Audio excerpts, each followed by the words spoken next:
Hi. So in this video, we're going to be looking at the decisions that can be made in the simulation. And like I said in the previous video, we have the 6 tabs under decision, which all the decisions will be made. We have the financial strategy, R&D strategy, manufacturing strategy, marketing strategy, pricing strategy, and HR strategy. So first we'll look at financial strategy, and we see financing and debt management. So once we click here, we can see there are 3 main sections. First one is environmental policy, which you will choose how active you want to be in environmental policy. Next, you have financing activities, where you will choose the allocation between short-term and long-term debt, as well as equity. And the last section is cash usage, where you will choose the payback amounts for short-term and long-term debt, as well as stock buyouts. Next, we have the R&D strategy section, and under that we have R&D investment decisions. So once we click here, you can see this also has 3 sections. The first one is the percent of last year's revenue allocated to R&D. So here you can choose whatever percent you want to allocate into R&D. And then next we have product improvement breakdown. So out of the money you're putting into R&D, you would choose between features and improvement. So you would allocate any number of a percentage to features, and the rest would be in product improvement. And last, we have share of process improvement and feature spending by technology and product. So here you can see we have the 3 variations of the product: Power Base, Power Q, and Power V. And we have medium and large versions of them, and we would allocate them between process improvement and features. So next we have manufacturing strategy. This tab has 2 sections: capacity decisions we'll be first looking at. And this one you can see the 3 variations of the product, and we will choose the desired manufacturing capacity, so the units per month. Next we have inventory decisions,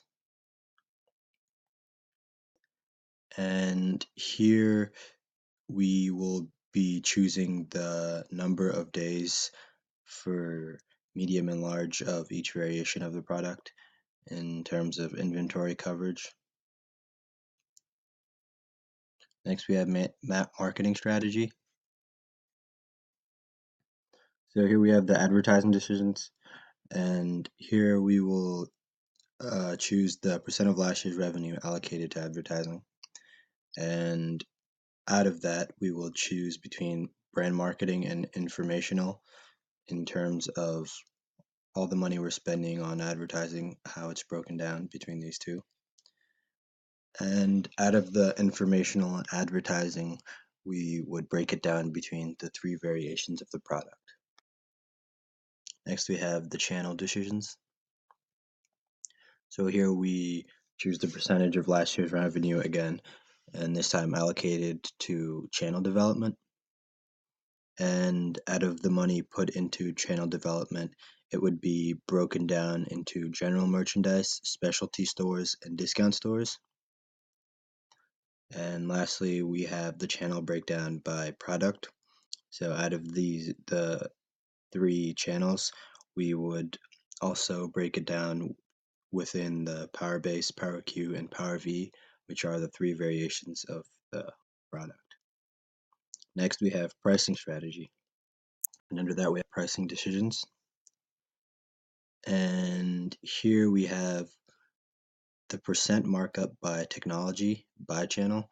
So here you can see the 3 variations of the product, and we would choose the percent markup within each channel for each variation of the product. And at the bottom you can see the payment term, which you can choose the number of months for that. And then we have HR strategy, and under that we have HR investment decisions. And here you can see we'll be looking at hiring policy. So you would choose the hiring of new employees between inside the firm and outside the firm, how you want to allocate that. And then talent distribution of your workforce, you would choose between average talent and superstar talent, and you would also choose where you want them in terms of entry level, managers, and executives. Next, you have the salary paid as a percentage of industry standard. We have entry level managers and executives, and you choose the percentage. And then at the bottom, we have development policy, and here you decide between average and intensive training received by the employees. And then you have the training breakdown, whether you want it to be general knowledge or specific skills. And that is the decision making within the simulation.